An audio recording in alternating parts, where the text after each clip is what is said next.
Hello friends, myself R B Prasad. Welcome to my YouTube channel R B edu point. दोस्तों, जैसा कि जानते हैं कि अपने यूट्यूब चैनल के माध्यम से हम फिजिक्स, मैथ एवं साइंस से संबंधित फैक्ट्स को देते रहते हैं। तो यदि आप हमारे यूट्यूब चैनल पर पहली बार हैं तो प्लीज़ चैनल को सब्सक्राइब कर लें ताकि हमारे द्वारा दिए गए हर वीडियो क्लिप का नोटिफिकेशन आपको मिलता रहे। पिछले वीडियो क्लिप में हमने किसी वाय चुंबकीय क्षेत्र में चुंबकीय द्विध्रुव या फिर धारावाही लूप के चुंबकीय स्थिति ऊर्जा के संदर्भ में देखा था।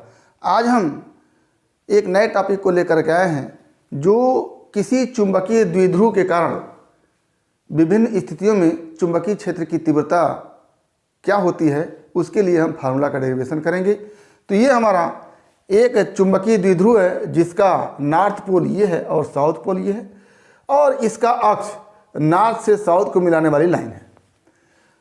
इस द्विध्रुव के मध्य बिंदु से r दूरी पर कोई बिंदु P है जहाँ पर हमको चुंबकीय क्षेत्र की तीव्रता को देखना है।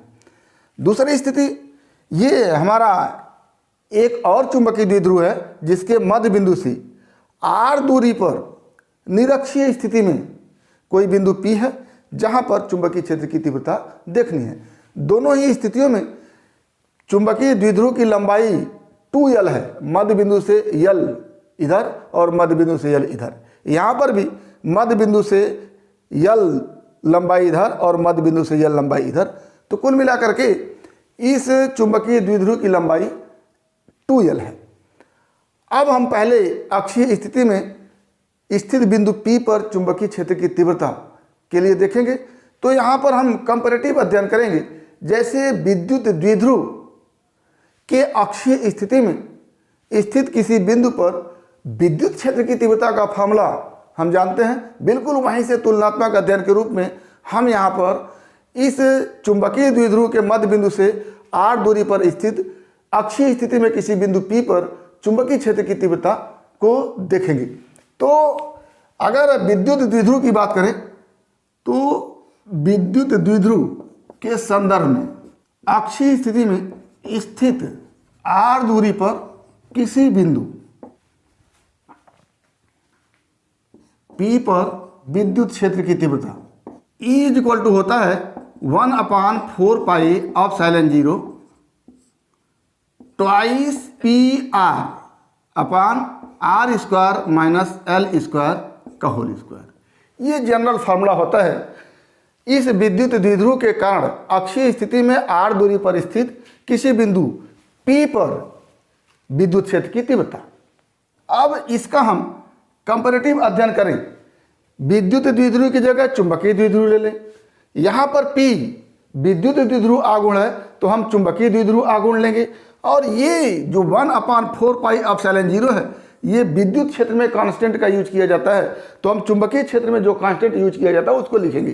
तो चुंबकीय क्षेत्र B के लिए उपरोक्त से तुलना करने पर E की जगह क्या हो जाएगा, B इक्वल टू, ये कांस्टेंट विद्युत क्षेत्र के लिए है, चुंबकीय क्षेत्र के लिए हो जाएगा μ0/4 पाई इंटू ट्वाइस P विद्युत द्विध्रुव आघूर्ण है और हमको यहाँ पर चुंबकीय द्विध्रुव आघूर्ण रखना है जिसको हम पढ़ चुके हैं ट्वाइस m, और r अपनी जगह रहेगा अपान r square minus l square का होल स्क्वायर। ये चुंबकीय द्विध्रुव के कारण अक्षीय स्थिति में स्थित किसी बिंदु P पर चुंबकीय क्षेत्र के लिए फार्मूला बना।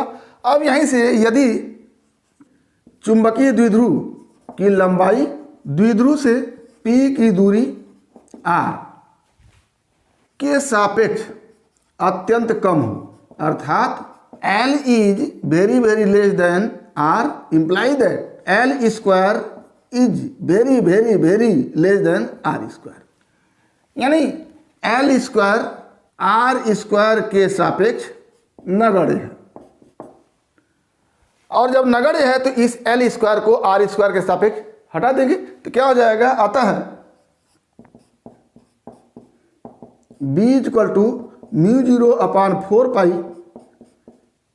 Into twice m r upon r square का होल स्क्वायर। ये l स्क्वायर हट जाएगा, r स्क्वायर का होल स्क्वायर क्या हो जाएगा, r⁴, और यहाँ से बन के आएगा B equal to μ0/4 pi into twice m/r⁻।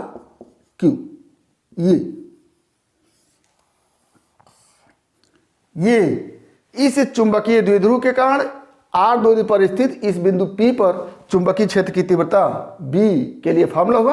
अब अगर हम दिशा की बात करें तो जैसे विद्युत द्विध्रुव में इस बिंदु P पर विद्युत क्षेत्र की तीव्रता की दिशा इसके द्विध्रुव आघूर्ण की दिशा में होता है, डाइपोल मोमेंट की दिशा में होता है इस तरह से। अगर यहाँ पर P की दिशा -q से +q की ओर है तो यहाँ पर E की दिशा भी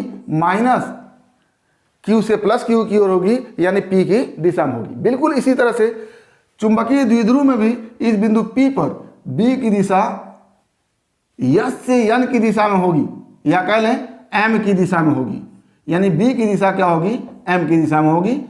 तो ये हो गया हमारा अक्षीय स्थिति में स्थित किसी बिंदु P पर चुंबकीय क्षेत्र की तीव्रता का फार्मूला, और इसकी दिशा इस चुंबकीय आघूर्ण की दिशा में होगी।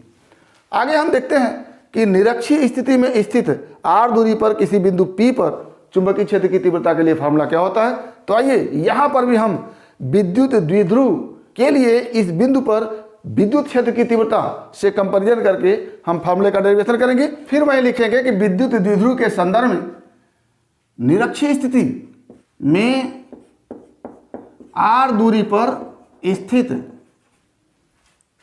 किसी बिंदु P पर विद्युत क्षेत्र की तीव्रता, इसके लिए फार्मूला बनता है E = 1/4 पाई एप्सिलॉन 0, और यहाँ पर होता है m बटा r² प्लस l² के पावर 3/2।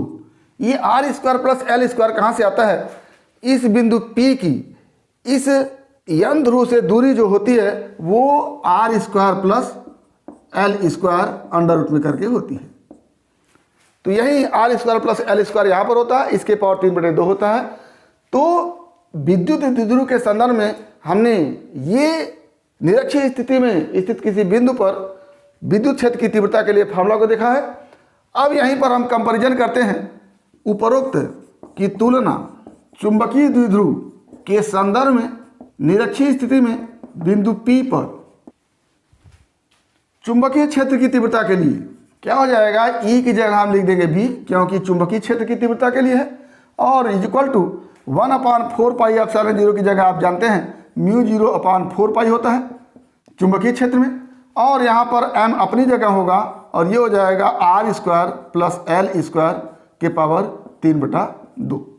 फिर वहीं लिखेंगे कि यदि इस चुंबकीय द्विध्रुव की लंबाई अत्यंत कम हो, किसके सापेक्ष, r के सापेक्ष, यानी यदि l is very less than r implies that l² is very less than r²। तो क्या हो जाएगा, l² r² के सापेक्ष नगण्य है। तो अब ये फार्मूला क्या बन के आएगा, अतः B = μ0/4 पाई अपनी जगह, m भी अपनी जगह होगा, और l² को r² के सापेक्ष हटा देंगे, क्या हो जाएगा r² के पावर 3/2। और ये हल हो के आएगा, r² का अंडर रूट करेंगे r हो जाएगा, और उसका क्यूब करेंगे r³ हो जाएगा। तो यहाँ से क्या बन के आया, B = μ0/4 पाई इंटू m/r³, ये फार्मूला बन के आया।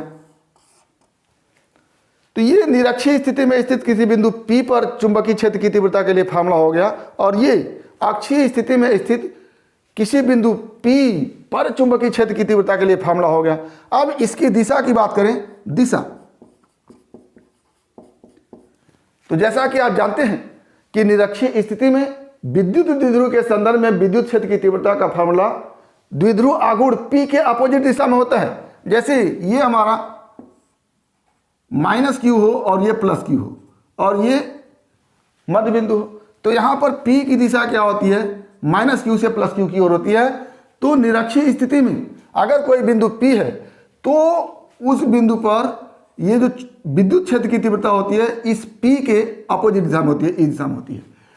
तो जैसे विद्युत द्विध्रुव के कारण विद्युत क्षेत्र की तीव्रता की दिशा निरक्षीय स्थिति में P के अपोजिट डायरेक्शन में होती है, बिल्कुल उसी तरह से चुंबकीय द्विध्रुव के कारण निरक्षीय स्थिति में स्थित किसी बिंदु P पर चुंबकीय क्षेत्र की तीव्रता की दिशा m के अपोजिट दिशा में होती है। यहाँ पर m की दिशा s से n की ओर होती है, तो यहाँ पर B की दिशा क्या हो जाएगी, n से s की ओर हो जाएगी। तो ये हो गई B की दिशा, और B का मान आप लिखे हैं μ0/4π इंटू m/r3। और यहाँ पर B इक्वल टू लिखे हैं B equal to μ0/4π into twice m/r3।